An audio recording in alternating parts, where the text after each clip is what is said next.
If this video has found its way to your screen today, you must understand something unsettling. In the realm of the psyche, there are no accidents. Dr. Arthur Sterling called this synchronicity, that exact moment when the internal world and the external world align to deliver a message you can no longer ignore. You are not here by chance. You are here because you have reached the edge of a precipice that most of humanity spends their entire lives running from. And the most disturbing part is this. There is a secret that Sterling discovered in the final years of his life, a secret so powerful that he dared to write it only in his famous Crimson Journal, that private diary he kept hidden for decades in his study in Greenwich. It is a secret that reveals why some people, after going through the most painful collapse of their existence, begin to attract abundance, opportunities, and an internal and external wealth that seems supernatural. Meanwhile, others simply break and never rise again. And what is the difference between the two? Today you will find out. Sterling observed that every soul-seeking wholeness eventually faces what he termed the final test. It is not a test of your intellect. It is not a test of your physical strength. It is a test much deeper, much more terrifying. It is a test of your ability to survive the death of who you thought you were. Most people experiencing this threshold believe they are falling apart. They feel a heavy, inexplicable weariness toward the world, a sudden silencing of their old ambitions, a profound isolation that feels like a void impossible to fill. In modern Western society, this is labeled as a crisis. It is medicated, it is diagnosed, it is feared. But Sterling saw something radically different. He saw a breakthrough disguised as a breakdown. He saw that the true self, the central core of your existence, often has to shatter the mask in order to finally breathe. If you feel like your world has come crashing down, if the masks you once wore no longer fit, if you are looking for a meaning that goes deeper than social success, then you have not failed. You have passed. You have stepped through the door that 95% of human beings never dare to cross. But here comes the most important question you will hear today. Do you truly understand the secret that this passage has just unlocked for you? Because going through the test without understanding what you have gained is like receiving the keys to a kingdom and never opening the door. Today I am going to strip away the layers of this initiation. I am going to reveal to you why your suffering was actually a deliberate preparation by the universe. I am going to show you how the secret Sterling discovered during his period writing the Crimson Journal is the key that opens not only deep wisdom, but also a new form of prosperity, a new relationship with abundance that most will never experience. There is a moment right in the middle of the collapse where the human psyche undergoes a silent transformation, a transformation that doesn't just change who you are, but fundamentally alters what the world is willing to give you. There are people who, after crossing this threshold, begin to notice something strange. Opportunities arrive effortlessly. Money stops being a struggle. The right people appear at the exact moment. It isn't magic. It isn't coincidence. It is the natural consequence of having passed the test. And to understand why you are here right now watching this video, at this moment in your life, you must first understand the brutal necessity of the collapse you have just endured. Because in the world of Arthur Sterling, nothing is truly lost. Everything is transformed. But for transformation to occur, there must first be total and absolute destruction. Before we go further, I want to ask you something important. Look at today's date and remember it, because a few months from now, when you look back, this will be the exact day you understood what was really happening to you. This is the day you stopped thinking you were broken and started understanding that you were being forged. To understand why you are here, you must first understand the invisible stage on which your life has played out until now. Dr. Arthur Sterling observed for decades something that completely changed our understanding of the human soul. The human personality, he said, is rarely built on a foundation of truth. Instead, we build our lives on a series of projections. Imagine for a moment that your psyche is like a projector in a dark theater in downtown Chicago. During the first half of your life, you have been projecting your power, your value, and your sense of security onto external screens. You have projected your authority onto your bosses and mentors. You have projected your ability to be happy onto your romantic partners. You have projected your sense of purpose onto your career titles and social status. You weren't living your life, you were living a movie in which you expected the whole world to act. And for years, perhaps decades, this system worked. It brought you achievements, it brought you recognition, it brought you moments of fleeting pleasure. But it also brought you something you couldn't name, a constant feeling that something was missing, a persistent whisper in the back of your mind saying, "This isn't everything, there has to be something more." That voice was your soul trying to speak to you. Sterling discovered that most people live and die without ever hearing that voice clearly. They distract themselves with consumption. They anesthetize themselves with entertainment. They numb themselves with social commitments. But there is a select group of souls who at some point in their lives are forced to listen, and you are one of them. The final test begins the moment the projector breaks. Suddenly the screen goes black. This is the stage the alchemists called nigredo, the blackening. In alchemy, it was the first and most terrifying stage, the reduction of all materials to a dark, uniform mass. In your life, this felt like a sudden and inexplicable loss of meaning. You looked at the career you built for years, and it looked like a pile of ashes. You looked at the relationships you thought were permanent, and they felt like strangers. You looked in the mirror, and for the first time, you didn't recognize the person looking back. This is the withdrawal of psychic energy. And here is the first secret you must understand. This withdrawal is never random. It is never a punishment, it is never bad luck. Sterling described it as a deliberate movement of the deepest psyche. Your energy didn't disappear. It went underground. It withdrew from the external world because it was needed for the internal construction of a new being. Imagine a caterpillar inside a cocoon. To external eyes, it looks like it is dying. It is motionless, it is dark, it is isolated. But inside, the miracle of dissolution is occurring. Its old cells are literally decomposing into a biological soup so that the imaginal cells, those cells that have been dormant its whole life, can finally awaken and build wings. That is exactly what has been happening to you. The old you had to die because that version of you was a container that had become too small. You were a giant trying to live in a dollhouse, wondering why the walls were cracking. The final test is, in essence, a test of your willingness to let go of the corpse of your old identity. Sterling once said, "I am not what happened to me, I am what I choose to become." But before you can choose what you become, you must stop being who they told you to be. And this is where most fail. Because modern society has trained us to flee from pain at any cost, it tells us that if you are suffering, there is something wrong with you. But Sterling knew the truth. Sacred suffering, that suffering that comes from within, without a clear external cause, is your soul's way of asking for its freedom. It is the portal to something immensely larger than anything you have ever known. And this is the exact point where your story takes its first big turn. You had to endure the death of the persona. The word persona comes from ancient Greek and means mask. It is the functional part of our personality that handles the world. It is the good daughter, the successful businessman, the reliable friend. We spend 20, 30, 40 years perfecting this mask. We paint it until it is so beautiful, so convincing, that eventually we forget it is a mask. We start to believe the mask is our soul. The final test shatters the mask. It makes it physically impossible for you to keep acting. And that is why lately you have found it physically exhausting to be around people who still live inside their personas. You can see the threads. You can hear the hollow echo of their small talk. You feel like an alien because you have lost the ability to fake it. You are standing naked in the truth of your own existence, stripped of the protective covering that society demanded of you.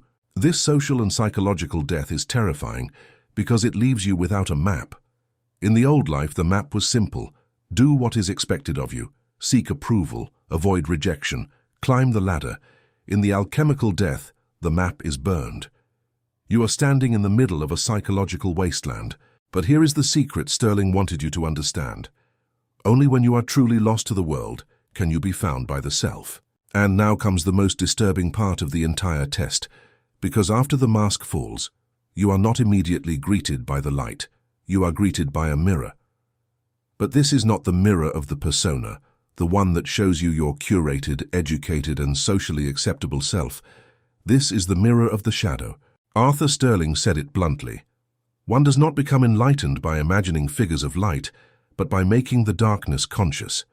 Most people fail the final test exactly at this threshold. They can endure the loss of a career, even the end of a relationship, but they cannot endure the truth of their own internal architecture. They are terrified of what lies beneath the trapdoor of their conscious mind. But the reason you have passed is that you decided to keep your eyes open when the basement door swung wide. The shadow is everything about yourself that you have spent your entire life denying, repressing, and judging. From the moment you were a child in school, you were told which parts of you were good and which parts were bad. You were taught that anger is a sin, that selfishness is a failure, that your primal ambitions were actually a form of arrogance, that your desire to have wealth, to have abundance, to prosper materially, was somehow dirty or inferior. To survive in your family and be accepted by your society, you took all those unacceptable parts of yourself and pushed them into the darkness of the unconscious. You didn't eliminate them. You simply hid them from your own sight. And here is the terrible law that Sterling discovered.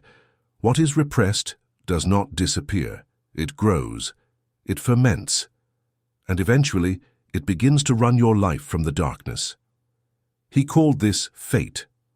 When you find yourself sabotaging a good relationship or feeling a surge of inexplicable anger toward a stranger on a London street, or falling into the same destructive patterns over and over again, that is your shadow demanding to be recognized. It is the part of you that has been deprived of light, now acting out in a desperate attempt to exist. And here is where the connection appears that almost no one makes. One of the densest shadows the average person carries is their financial shadow. That part of you that was trained to believe that wanting money was selfish, that being rich was immoral, that asking for what you are worth was arrogance, that money corrupted. And so throughout your life, that financial shadow has been silently sabotaging every opportunity for abundance that crossed your path. You have manifested poverty not because you are unworthy, but because your shadow believed that poverty was morally superior to prosperity. The final test presents you with what Sterling called the resident shadow. It confronts you with the person you have judged most harshly in your life, and suddenly you see their face in your own reflection. This revelation often feels like a moral collapse. You feel as if you are losing your soul. You think, if I am capable of this darkness, who am I? Am I a monster? Here is the hinge moment of the secret. Most people at this point slam the door shut. They run back to their moral superiority. They start judging others even more harshly to prove to themselves that they are still pure. But Sterling warned that the person who pretends to have no shadow is the most dangerous person of all, because their shadow will eventually explode in a way that destroys everything they love. You passed the test because you stayed in the room with your monster. You sat with your anger without letting it consume you. You recognized your capacity for cruelty without acting on it. You admitted to yourself the inadmissible truths.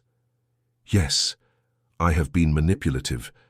Yes, I have been selfish. Yes, I have a dark and hungry ambition that I have tried to mask with humility. And by doing this, you performed the most sacred act in all of depth psychology, integration. Integration does not mean acting out your darkness. It means bringing the darkness into the light of consciousness so that it no longer has power over you. Think of the shadow as a hungry, neglected dog locked in a basement. If you keep it locked up, it will eventually break down the door and bite the first person it sees. But if you bring it up, feed it, and give it a place by the fire, it becomes your most loyal protector. It gives you the teeth you need to navigate a world that isn't always kind. Sterling discovered that the shadow is not inherently evil. It is simply unlived life. It is the reservoir of your primal energy, your creativity, and your boundaries. When you integrate your shadow, your personality undergoes a radical change. You notice that you are no longer nice in the weak people-pleasing sense of the word. Instead, you become kind, which is a choice made from a position of absolute power. A person incapable of being dangerous is not good. They are simply harmless. A truly good person is someone capable of great destruction, but who keeps their sword sheathed. You have developed what Sterling called wholeness. A whole person is someone who knows they are capable of being a predator, but chooses to be a protector. Because you have faced your internal darkness, you can no longer be shamed by the world. You can no longer be manipulated by people who try to use your guilt against you. How can anyone shame you for your darkness when you have already walked through it and claimed it as your own? This is the birth of true sovereignty. And here something extraordinary happens that few teachers dare to say out loud.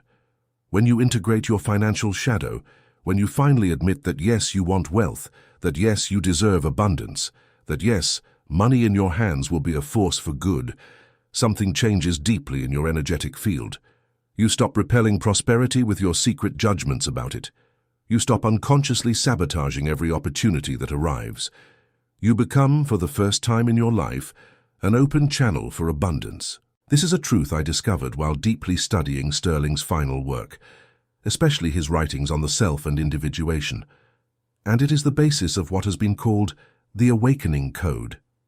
It is a system built directly on Sterling's discoveries, designed for people who have already passed the final test, people exactly like you who are ready to activate the next phase, the phase where internal integration begins to manifest as the attraction of external wealth. Because here is something most never learn. People who are still trapped in their masks can never attract true abundance. They might get money, yes, but it will be money earned through exhausting effort, manipulation, or blind luck, and they will always lose it. Because internally they still believe they don't deserve it, that it is dirty, that it will betray them. But someone who has passed the final test, someone who has integrated their shadow completely, someone who has dropped the mask, that person becomes a natural magnet for resources. Not because they chase them, but because they are no longer internally divided about whether they deserve them. This is the difference between seeking money and attracting wealth, between working to survive and living in flow with abundance, and this is exactly the portal that has opened before you right now. During this period of transformation, you will have noticed something very specific. Your relationship with time has changed. Days seem to stretch and blur. You may find yourself staring out a window in a quiet suburb of Boston for 30 minutes without thinking about anything in particular, feeling a strange, heavy peace. This is what the mystics called the Nunc stans, the permanent now. It is a state of consciousness where you are no longer tormented by the ghosts of the past or the anxieties of the future. You are finally, for the first time in your life, inhabiting the present moment. The world will look at you during this time and think you are stagnant. They will worry that you have lost your motivation. Even your own ego will whisper that you are wasting your life. But you must understand that in the realm of the soul, silence is the highest form of activity. Beneath the surface of your consciousness, the transcendent function is at work. It is taking the pieces of your shattered persona and the raw energy of your integrated shadow and weaving them into a new garment. This is the womb of the second self. And while all this is happening internally, externally, synchronicities begin to multiply. You think of a person, and they call you. You have a question in your mind, and you walk past a bookstore in San Francisco where the answer is written on a cover in the window. These are not accidents. They are the pulses of new life beginning to beat. They are signs that you are no longer pushing against reality, but finally flowing with the underlying current of the Tao. But there is something more, something larger that is about to be revealed, something that only manifests when you reach the exact summit of the process. And here we reach the absolute core of the secret that Sterling discovered in his Crimson Journal, the revelation that changes everything, the final piece of the puzzle that makes all your suffering, all your collapse, all your dark night finally make sense. The secret is this: the final test was not to destroy you, it was to purify you and prepare you to receive. All of humanity is divided into two categories: those who are internally fragmented and those who have achieved the union of opposites. Fragmented people live in a constant state of internal war. One part of them wants prosperity, while another part rejects it. One part wants love, while another part sabotages it. One part wants freedom, while another part clings to the prison. And here is the universal principle that Sterling articulated better than any other thinker. A person's external reality directly reflects their internal state. An internally divided person attracts a divided external life. An internally unified person attracts a unified, prosperous, and powerful external life. The final test was designed by your own soul to force that unification. to force you to integrate all the parts of yourself that were at war. And now that you have passed it, you have emerged as what Sterling called the integrated sovereign. You are a person who is finally at peace with themselves, and because you are at peace with yourself, the universe stops fighting with you. This is what ancient traditions called the state of grace, where wealth is no longer chased but appears, where love is no longer desperately sought but manifests naturally, where opportunities no longer require effort but arrive with perfect timing. And here is the living proof of this. Ask yourself honestly, have you ever noticed how when you desperately try to get something, it moves away from you, and how when you finally let go, that very thing appears effortlessly? That is the law of psychic inversion that Sterling described. The ego that chases repels, the integrated self that is complete attracts. This is why for years, while you were trapped in your old identity, while you were divided internally, you lived a life of exhausting effort with minimal rewards. You worked twice as hard as others and got half as much. You dreamed big dreams and watched as others, less talented than you, achieved them first. It wasn't injustice, it was psychic physics. But now all of that has changed. This is exactly why the Awakening Code was developed. It is a comprehensive system that takes all of Sterling's deep work on individuation and translates it into a daily practice that intentionally activates this new frequency. It isn't magic. It isn't shallow, positive thinking. It is the rigorous application of Sterling's principles for people who have already gone through the collapse and are ready to build from integration. People who have passed the final test and now need a map to navigate the new territory. Because here is the uncomfortable truth. Passing the test is not enough. If you do not consolidate the transformation, if you do not learn to live consciously from your new state, you can slide back into unconsciousness. You could end up going through all this suffering only to end up exactly where you started, simply with new scars. The Awakening Code was designed to prevent exactly this. It is a 90-day protocol based on 4 pillars that Sterling identified as the keys to maintaining and expanding individuation. Active dialogue with the unconscious, continuous integration of the shadow, alignment with synchronicity, and the deliberate activation of what Sterling called the alchemical mind, that state where your psyche itself becomes the laboratory that transmutes the lead of circumstance into the gold of abundance. People who have applied this system report something almost identical in their testimonials. Within the first few weeks, they begin to notice opportunities they didn't see before, casual conversations that turn into business proposals, ideas that arrive with supernatural clarity during the mornings, the right people appearing exactly when needed, not because they have done anything externally different, but because something internally different is vibrating outward. And the connection to attracting wealth is not metaphorical. It is structural. When you integrate all the parts of you that unconsciously rejected money, when you finally give your soul permission to receive, the flow of resources opens in ways that defy all rational explanation. I have seen people who for years struggled with chronic financial problems completely transform their economic reality in a matter of months after applying these principles. Not because they won the lottery, but because they stopped unconsciously blocking the doors that the universe was trying to open for them. If you find yourself at this exact moment, if you have passed the final test but feel you need a concrete map for the next steps, the Awakening Code was literally designed for people like you. In the description of this video, you will find the link to access the full program. It is not for everyone. It is specifically for souls who have gone through the collapse and are now ready to consciously build from integration.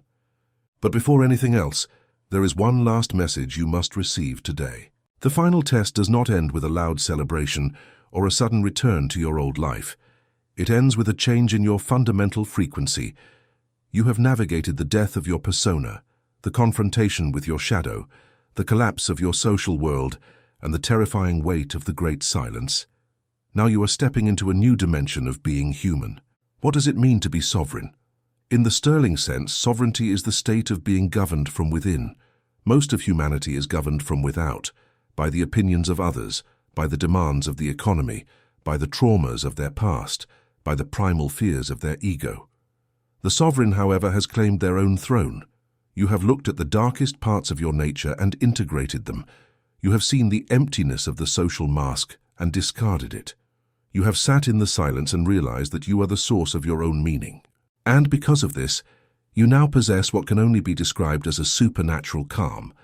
It is not the calm of someone who is disconnected or indifferent. It is the calm of someone unshakable.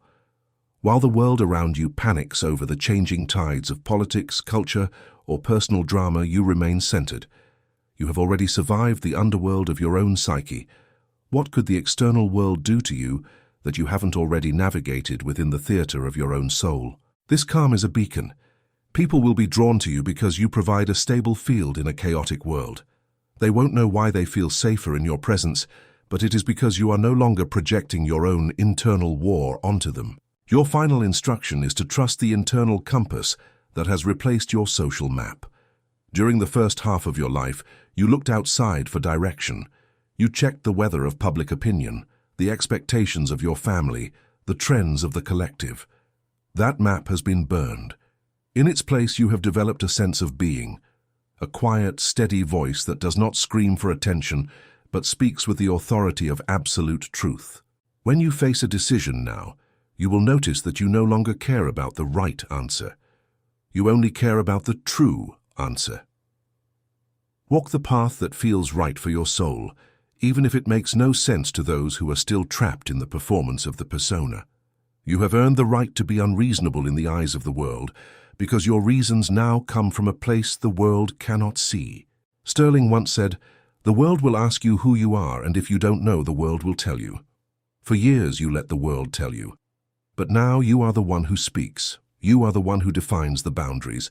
You are the one who decides what has meaning. This is the dimension of psychological sovereignty. In this space, you no longer wait for miracles.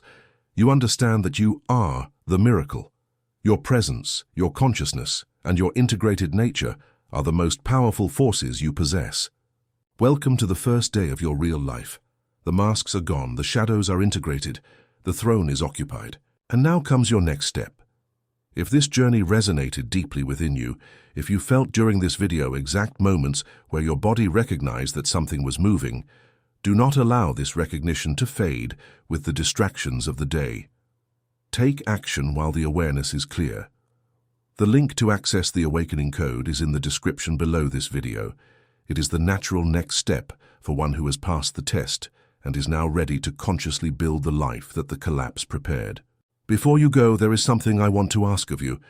Look back at the stages we discussed today, the death of the persona, the integration of the shadow, the great silence, the birth of the sovereign, and comment below with the words, "I passed the test." Share which of the stages was the most difficult for you to navigate.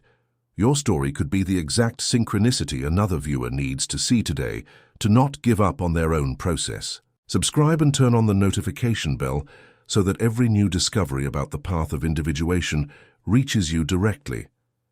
In the next video, we will explore something even deeper, the secret code of financial synchronicity that Sterling discovered but is rarely discussed, and how to apply it deliberately to activate the flow of abundance that is your birthright now that you have passed the final test. The great work continues.